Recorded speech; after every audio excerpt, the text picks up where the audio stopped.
Hello students, अपने 2 lecture बना चुके हैं जिसमें अपने पहले लेक्चर में क्या पढ़ा था, आवेश क्या होता है और उसके प्रकार क्या होते हैं। जो सेकंड लेक्चर था अपना, उसमें अपनों ने देखा था कि आवेशन करने की विधि, मतलब अपने किसी वस्तु को कैसे आवेशित कर सकते हैं। आज के लेक्चर में क्या रहेगा, आवेशों के गुणधर्म मतलब इसकी प्रॉपर्टीज क्या है, इसके गुण क्या है। तो पहला बात आती है, पहला पॉइंट है इसका आवेशों की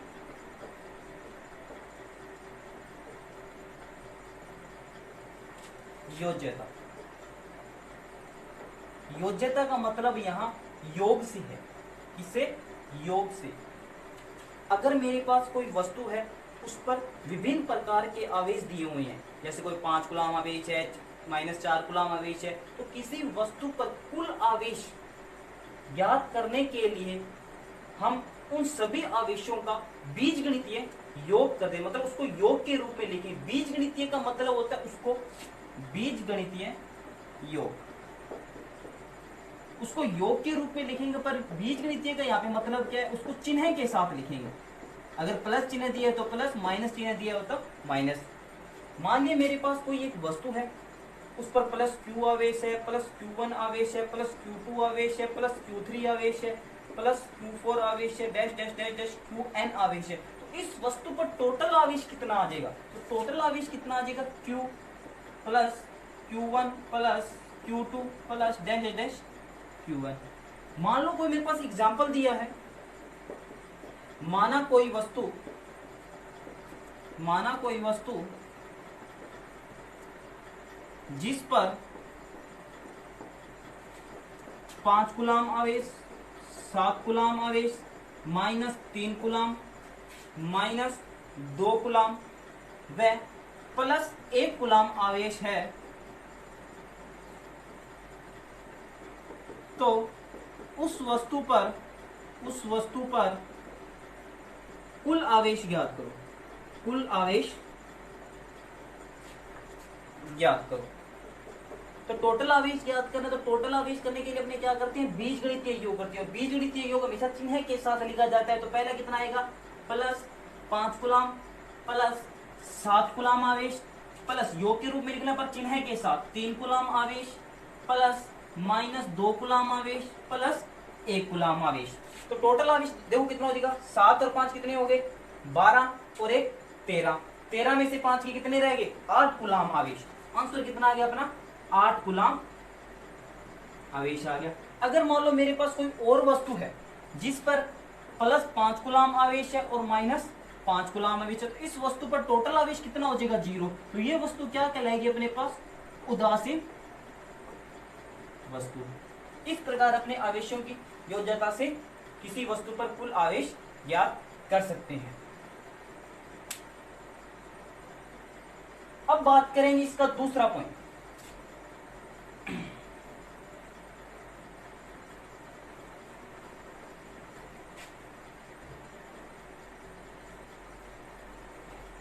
दूसरा पॉइंट क्या रहेगा इसका, आवेशों की निश्चलता।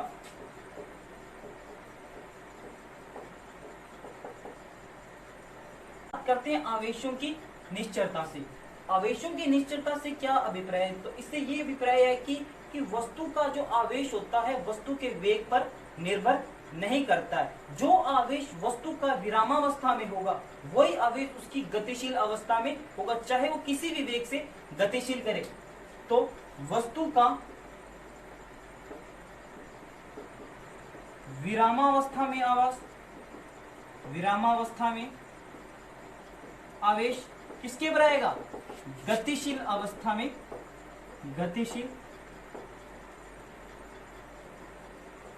में आवेश। कहने का मतलब जो विरामावस्था में आवेश होगा वही क्या होगा, इसका गतिशील। तो Q विरामावस्था बराबर Q गतिशील, मतलब दोनों का आवेश क्या रहेगा, हमेशा बराबर रहेगा, आवेश में कोई भी परिवर्तन नहीं होगा। दूसरी बात इसके द्रव्यमान की करते हैं। आइंस्टीन ने द्रव्यमान पर 11th क्लास में इक्वेशन पढ़ के आए थे, तो m बराबर m0 रूट में 1 - v² अपॉन में c²। क्या अगर वस्तु गतिशील है उसके द्रव्यमान में कोई इफेक्ट पड़ेगा? अपनों ने ये तो देख लिया कि उसका आवेश में कोई चेंज नहीं होता, पर अपने देखेंगे कि उसके द्रव्यमान में क्या चेंज आता है। अपने को जो एम नोट होता है वो होता है विरामावस्था में द्रव्यमान, विरामावस्था में द्रव्यमान। और जो सी होता है वो अपने को पता है प्रकाश वेग होता है। क्या होता है? प्रकाश वेग। और जो वी होता है वस्तु का वेग। बात करते हैं एम। एम होता है गतिशील वस्तु का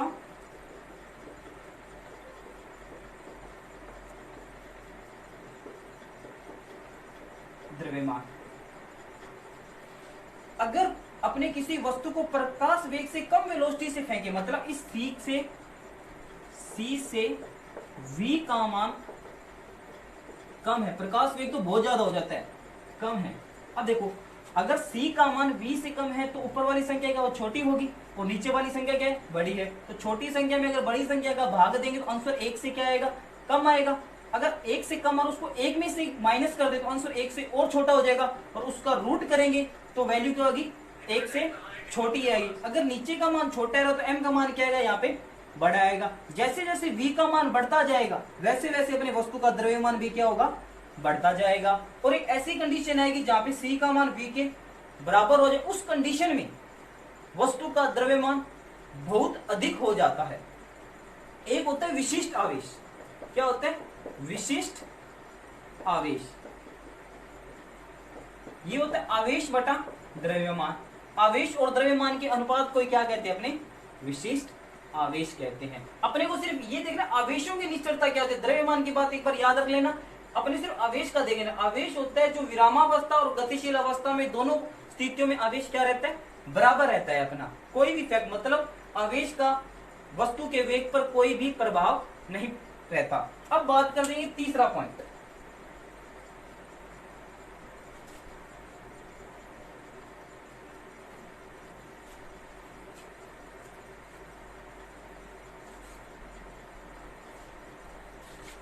तीसरा पॉइंट आता है आवेश संरक्षण।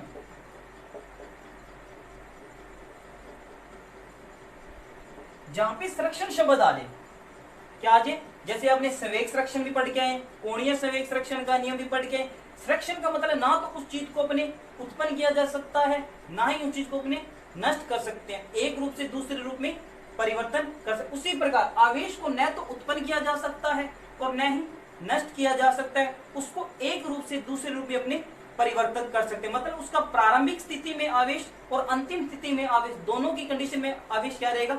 बराबर रहेगा। जैसे मैंने एक कांच की छड़ ली, कांच की छड़ ली और एक ले लिया, जैसे अभी गिरिया करवा के देखते हैं, एक ले लिया रेशम का कपड़ा।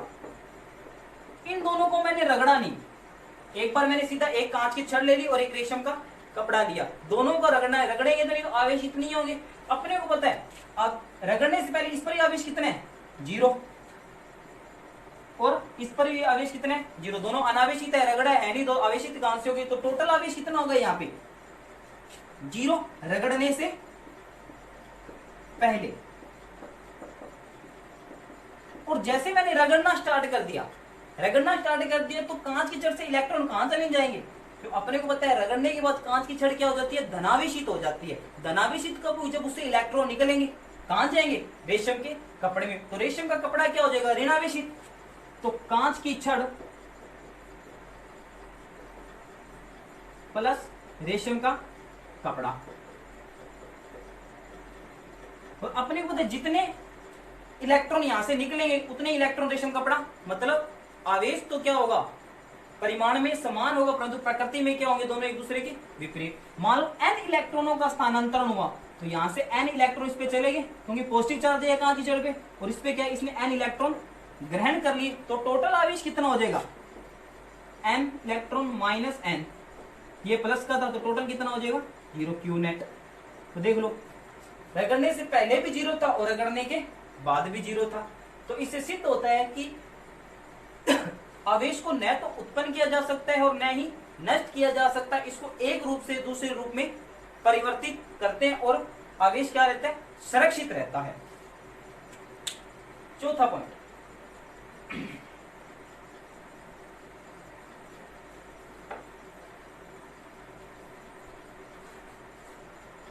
बात करेंगे चौथा पॉइंट आवेशों का क्वांटीकरण। ये बोर्ड परीक्षा के लिए कुछ इंपॉर्टेंट भी है, इस पे न्यूमेरिकल भी आ सकते हैं। तो देखेंगे आवेशों का क्वांटीकरण होता क्या है। आवेशों का क्वांटीकरण होता है किसी वस्तु पर जो आवेश होता है वो एक न्यूनतम आवेश E के पूर्ण गुणज के रूप में होता है। न्यूनतम आवेश E क्या होता है, यहाँ पे धनायन भी हो सकता है और ऋणायन भी हो सकता है। और एक धनायन मतलब प्रोटॉन, या न्यूनतम मान होता है वो कितना होता है 1.67 इंटू 10⁻⁻19 कूलम।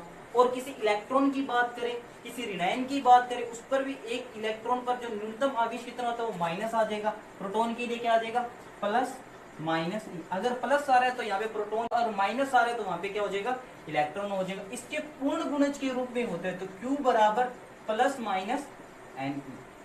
इसी वस्तु पर आवेश कितना हो जाएगा, Q बराबर प्लस माइनस एन। जहां E का मान ये होता है, अगर E प्लस का है तो उसके लिए मान कितना हो जाएगा, प्लस 1.67 इंटू 10⁻⁻19 कूलम। अगर E इलेक्ट्रॉन है तो माइनस 1.67 इंटू 10⁻⁻19 कूलम।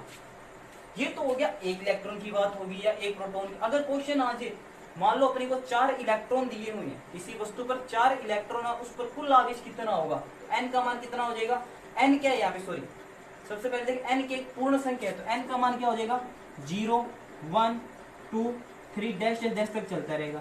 अब क्वेश्चन आ गया कि एक वस्तु पर आवेश 4 इलेक्ट्रॉन है, कितना है 4 इलेक्ट्रॉन, तो n का मान कितना आ जाएगा 4। और E इलेक्ट्रॉन कितना होता है माइनस 1.67 इंटू 10⁻⁻19 कूलम। इस पर कुछ बेस न्यूमेरिकल है वो भी देखेंगे अपने। देखो अपने पास 3 ये न्यूमेरिकल दिए, इनको भी अपने सॉल्व करेंगे। तो सबसे पहले पहला न्यूमेरिकल क्या दिया, प्रकृति में निम्न में से कौन सा आवेश संभव है। तो अपने को पता है जो प्रकृति में आवेश होता है वो हमेशा पूर्ण गुणज के रूप में होता है, हमेशा पूर्ण संख्या के रूप में, जैसे 0 E 1 E 2 E 3 E 4 इस प्रकार है। अब ये बताओ क्या 1/2 पूर्ण संख्या है, तो ये ऑप्शन क्या हो गया गलत। 3/4 भी पूर्ण संख्या नहीं है, ये भी गलत हो गया। 7/2 भी पूर्ण संख्या नहीं है तो ये भी। ये है 4 क्या है यहाँ पे पूर्ण संख्या, तो इसका ऑप्शन कौन सा हो जाएगा थर्ड। बात समझो, तो याद रखना प्रकृति में हमेशा जो आवेश होता है पूर्ण संख्या के रूप में पाया जाता है। पहले न्यूमेरिकल सभी को कोई दिक्कत नहीं होगी, मैं आशा करता हूँ। अब सेकंड न्यूमेरिकल की बात करते हैं, एक कूलम आवेश में कितने इलेक्ट्रॉन होते हैं। अब ये अपने को Q का मान दिया हुआ है, ये पूछ रहेगा चार्ज कितने हमारे पास, एक कूलम आवेश है, उसमें इलेक्ट्रॉनों की संख्या निकालनी है अपने को कितनी होगी, मतलब n का मान निकालना है कितने हो गए। तो आवेशों के क्वांटीकरण से, आवेशों के क्वांटीकरण से अपने को क्या पता है Q बराबर कितना होता है प्लस माइनस एन ई। क्या निकालना है, इलेक्ट्रॉन निकालने। और इलेक्ट्रॉन के लिए E का मान कितना होता है 1.67 इंटू 10⁻⁻19 कूलम। तो Q का मान कितना दिया है 1 कूलम। N की वैल्यू निकालनी है, E का मान कितना होगा 1.67 इंटू 10⁻⁻19 कूलम। तो यहाँ पे N का मान कितना आ जाएगा 1 कूलम अपॉन में 1.67 इंटू 10⁻⁻19 कूलम से कूलम क्या हो गया कैंसिल हो गया, विमाहीन राशि होगी। तो n बराबर, अब यहां से पॉइंट उड़ाएंगे तो ऊपर कितना आ जाएगा 100 अपॉन में 167 इंटू 10⁻19 ऊपर जाके प्लस का हो जाएगा। इसको सोल्व करेंगे तो अपने पास आंसर आ जाएगा 6.25 इंटू 10⁻18। ये इतने इलेक्ट्रॉन एक कूलम आवेश में होंगे। अब नेक्स्ट न्यूमेरिकल आता है हीलियम के नाभिक में कुल आवेश कितना होता है। किसकी बात करता है, हीलियम के नाभिक में। और नाभिक में हमेशा क्या होते हैं प्रोटॉन होते हैं, इलेक्ट्रॉन नहीं होते हैं। तो हीलियम के नाभिक के लिए अपने फॉर्मूला पता है 2 हीलियम की पावर 4। तो इसमें प्रोटॉन की संख्या कितनी है 2। इसका प्रतीक होता है बेटा एक्स जेड ए। जेड होता है प्रोटॉन की संख्या और ए होती है द्रव्यमान संख्या। अगर न्यूट्रॉन की संख्या निकालनी हो तो ए माइनस जेड। अपने पास क्या आ जाएगी न्यूट्रॉनों की संख्या। तो यहाँ पे प्रोटॉन की संख्या कितनी दी हुई है अपने को प्रोटॉन की संख्या 2 है। तो ये पूछ रहा है हीलियम के नाभिक में आवेश कितना होता है, तो प्रोटॉन की संख्या कितनी दी हुई है 2, आवेशों के क्वांटीकरण से वही पता, Q बराबर प्लस माइनस Ne। प्रोटॉन लेके चल रहे हैं तो n का मान प्लस कितना आ जाएगा 1.67, सॉरी n का मान कितना है 2, तो E का मान प्लस का लेके चलेंगे तो 67 इंटू 10 की पावर माइनस 19 कूलम। सोल्व करने में लगभग 3.2 इंटू 10 की पावर माइनस 19 कूलम।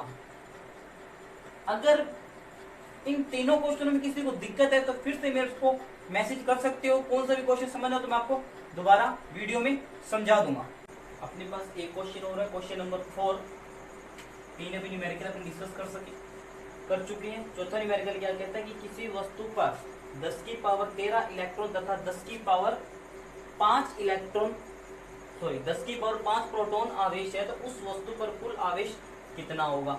एक वस्तु पर कितना आवेश दिया 10 की पावर 13 इलेक्ट्रॉन, और एक आवेश कितना दिया 10 की पावर 5, तो उस वस्तु पर टोटल आवेश कितना आ जाएगा। अपने को पता है कि जो एक इलेक्ट्रॉन पर आवेश होता है, एक इलेक्ट्रॉन पर आवेश होता है 1.67 इंटू 10 की पावर माइनस 19 कूलम, और एक प्रोटॉन पर आवेश कितना होता है 1.67 इंटू 10 की पावर माइनस 19 कूलम। ये माइनस होता है, ये जो इलेक्ट्रॉन पे आवेश कितना ऋणात्मक होता है, प्रोटॉन का धनात्मक होता है। तो एक इलेक्ट्रॉन का आवेश कितना है तो 10 की पावर 13, तो कुल ऋणावेश कितना हो जाएगा अपने पास वस्तु पर, कुल ऋणावेश मतलब इलेक्ट्रॉन का आवेश कितना हो जाएगा 10 की पावर 13 इंटू 1.67 इंटू 10 की पावर माइनस 19 कूलम आवेश। कुल धनावेश कितना हो जाएगा, मतलब प्रोटॉन का आवेश कितना हो जाएगा टोटल, कुल धनावेश में n का मान कितना है 10 की पावर 5 इंटू प्रोटॉन के प्रोटॉन का आवेश कितना होता है 1.67 इंटू 10 की पावर माइनस 19 कूलम आवेश। तो कुल आवेश कितना हो जाएगा वस्तु पर, कुल आवेश के लिए दोनों को बीजगणितीय रूप से जोड़ देंगे आवेशों की योज्यता से, कितना हो जाएगा 1.67 इंटू में माइनस 19 प्लस 5 कितना रह गया 10 की पावर माइनस 14 प्लस आवेशों की योज्यता चिन्ह के साथ तो ये माइनस 1.67, यहाँ पे कितना 10 की पावर 13 और 10 की पावर माइनस 19, तो कितना रह गया 10 की पावर माइनस 6 कूलम आवेश रह गया। तो देखो दोनों में कॉमन क्या रहा 1.67, तो यहाँ पे कितना रह गया 10 की पावर माइनस 14 माइनस 10 की पावर माइनस 6, तो 1.67 इंटू, अगर मैं यहाँ से 10 की पावर माइनस 6 एलसीएम ले लूँ तो कितना बचेगा 10 की पावर माइनस 8 माइनस 1, तो ये आ गया वस्तु पर कुल आवेश। यह था अपना आवेशों के क्वांटीकरण पर आधारित कुछ न्यूमेरिकल। Thank you.